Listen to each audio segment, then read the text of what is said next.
How important is it to create great podcast artwork, and how do we do it?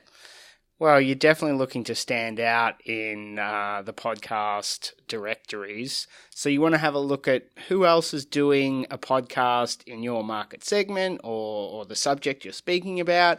Maybe look at some of the colors people are using. Pick something different. You don't want to be the same as everybody else. Make sure that your image is good. Make sure that the font is easily readable.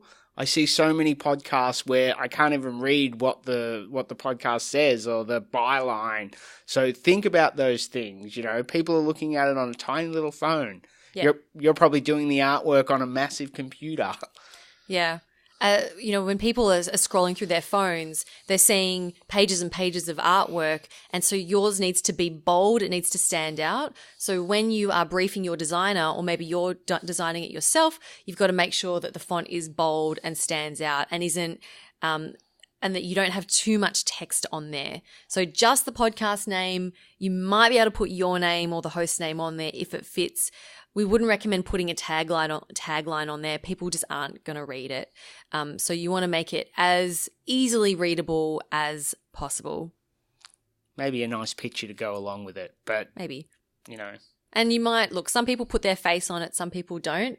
It depends. If you want to grow your personal brand and be the face of your brand, then by all means put your face on it. I put my face on mine, but you don't have to. So that's been our Tuesday tip. Thanks so much for watching. I'm Christina. I'm Aaron. And we're from Podcast Services Australia.